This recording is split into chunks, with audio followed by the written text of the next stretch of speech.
The year is 1920. The Bolsheviks advanced to the north of Poland towards Warsaw. At their helm was General Mikhail Tuchachevsky. This Red Napoleon was thought to be invincible and very ambitious, leading his armies to bring communism to all of Europe, with plans to reach Paris by summer. Over the corpse of White Poland, the road leads us to a world ablaze. On our bayonets we shall carry happiness and peace to the laboring masses. The Western European countries were war-weary and in crisis, with workers and soldiers revolting across Germany and similar movements appearing in France and Britain. But there was a country at the gates of Europe that was not weary of war. It had just achieved its independence and was led by the energetic Marshal Józef Piłsudski, and he would not allow Poland to lose its independence again. To achieve that, he had a plan, a federation formed of the nations that once made up the old Commonwealth. Poland, Lithuania, Belarus and Ukraine would stand together from sea to sea against any future Russian or German aggression. This project came to be known as the Intermarriage. A year earlier, he, in an alliance with Ukrainian President Semyon Petlura, mounted an offensive towards Kyiv, liberating it from the Red Army. But the overstretched lines and the lack of popular support for President Petlura in Ukraine forced the Polish and Ukrainian armies to retreat, while the Red Army mounted an offensive towards the capital of Poland, Warsaw itself. During the retreat, several important cities were lost, including Vilno, the home city of Piłsudski, which in accordance with the Bolsheviks was occupied by forces of the Nationalist Republic of Lithuania. German newspapers and Piłsudski's adversaries, the National Democrats, at this point were already foretelling disaster and an end to the short-lived independent Poland. Dmowski, their leader, already forged plans to separate their base of support, the Poznań and Pomerania region in the west, from the rest of Poland, creating a shadow government with him at its head. Historian Dariusz Baliszewski quoted Vincente Vito's writing, "They completely deliberately spread news about the defeats of Polish troops on the front, about Piłsudski selling himself out to the enemies must cause great anxiety. Some people claim that Roman Dmowski is supposed to be the patron of this whole work. The idea of separating Poznań from Poland and even removing Piłsudski and overthrowing the government was spread." With the plebiscites taking place in Prussia and Silesia, the Germans also gladly used the apparent misfortune of the Polish army to sway the votes in their favor. But German hostilities towards Poland didn't limit themselves to newspapers and agitation. German Chief of Staff Hans von Seeckt, a proponent of a German-Soviet alliance against Poland and France, remarked as follows, "I reject any help for Poland, even if it means that it would be completely annexed. In contrary, I am counting on that." At this point, the government was run by the National Democrats and, having long been known for their pro-Russian leanings, had already begun peace talks with the Bolsheviks, offering to retreat behind the Curzon line. The situation was dire. Outside support was extremely limited, and the few countries that did want to support Poland, like Hungary and Romania, were blocked by hostile Czechoslovakia, that, nota bene, had even carved out a part of Poland a year earlier. Of course, we cannot forget about the Polish-American volunteers and the French officers like de Gaulle and Weygand that came to assist their new ally. Piłsudski knew that he had to raise the spirits of the retreating army very fast and very soon, so he started holding many speeches and addresses to the nation, inspiring Poles of all ages to join the army in this hour of need. He also took decisive action in the government by dismissing the defeatist National Democratic Prime Minister and replacing him with the peasant leader Vincente Vitos. With his support, many farmers joined the Polish army with fervor.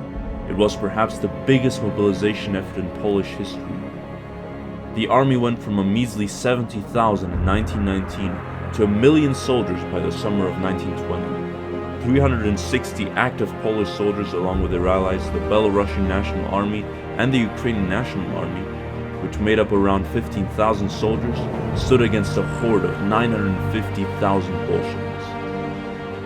It is said that the Battle of Warsaw began on August 13th, with the 3rd and 16th Soviet armies combining and marching towards the city from the north. Plans for a counter-offensive already drafted by Pilsudski during the Great Retreat back in July. But the attack was supposed to start from Brześć-Litewski onto an uncovered flank of the 16th Army. Unfortunately, the Soviets were advancing too fast and reinforcements would not arrive in time. Now was the last moment to take advantage of the Red Army's fatal weakness. With the Soviets attacking the north, center, and Lviv in the south separately, the hole in the Soviet lines was even larger now, making the flank of the 16th Army very vulnerable. Without any further delay, Pilsudski mounted a gigantic offensive from the Wietr River by August 16 and pierced through the Red Army line, splitting Tuchachevsky's northern front in two and separating the Moses group in the west from the rest of the 16th Army.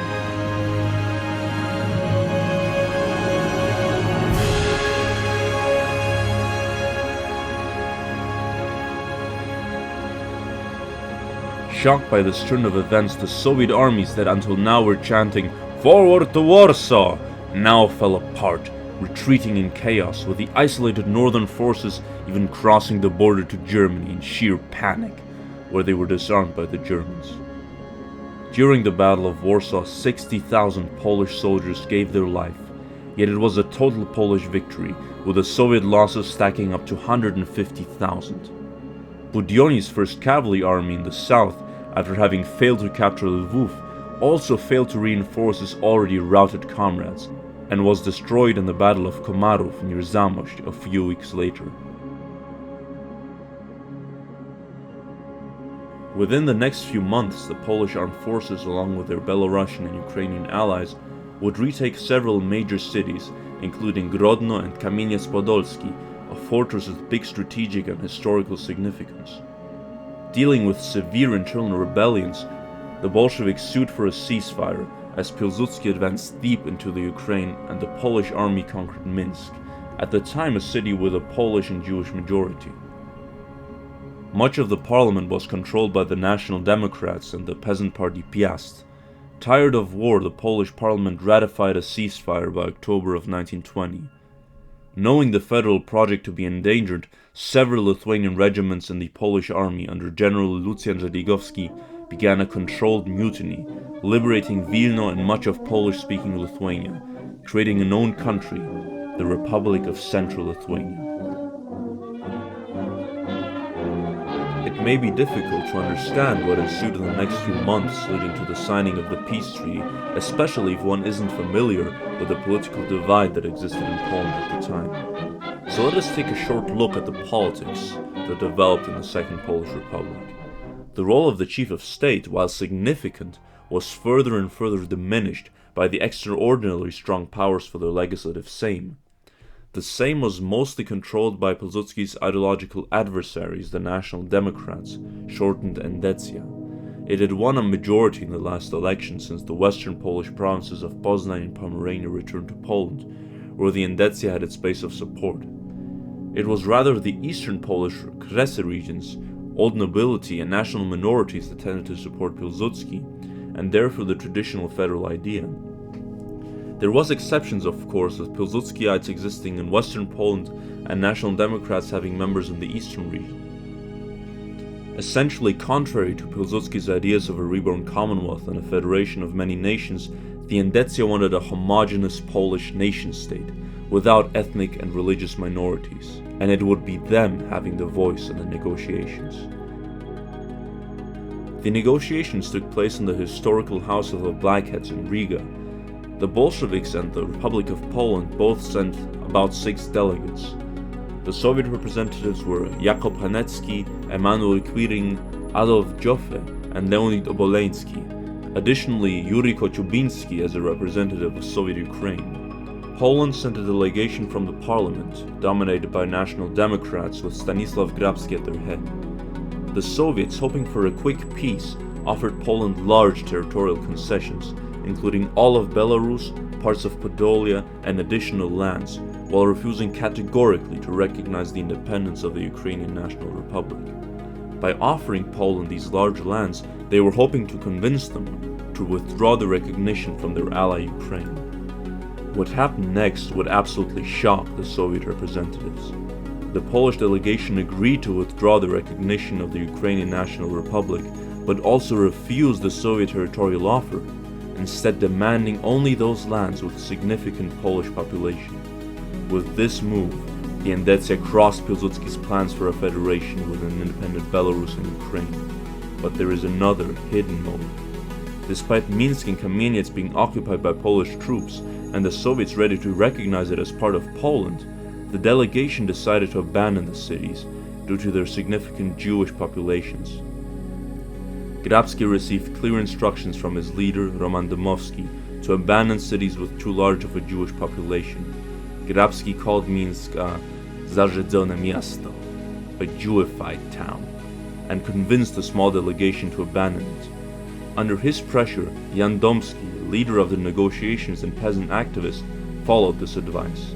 At this time, it was remarked that the Poles negotiated as if they had lost the war.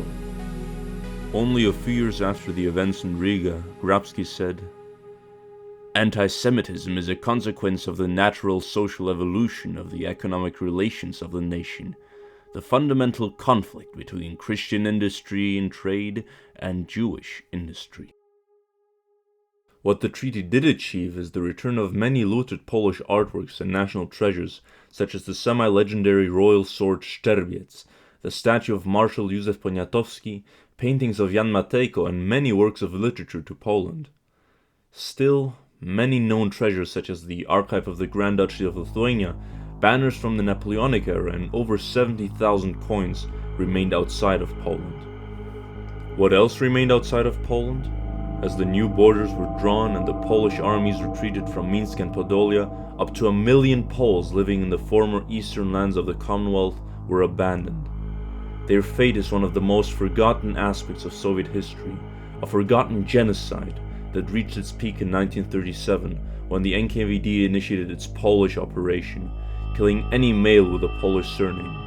Until November 1938, over 100,000 Poles in Ukraine, Belarus, but also Siberia, were brutally murdered in one of the largest ethnic cleansing operations before World War II. But that's a subject for another video. The chief of state, Józef Pilsudski, observed the negotiations without being able to interfere. It was at this moment that he saw how short-sighted political calculation can destroy the hard work of years. Disillusioned and betrayed, he would never forget the shamelessness these politicians showed at Riga. The treaty was signed on March 18, 1921, and the stipulations came into effect within the next months and years. The Allied Ukrainian government lost its recognition and its army was dissolved. Their soldiers and officers kept in internment camps till they were allowed to return to civilian life or go into exile. A few months after the treaty was signed, Pilsudski visited his Ukrainian comrades in an internment camp in Kalisz. He said to them as follows: "Gentlemen, I am sorry. I am very sorry. It was not supposed to be like this."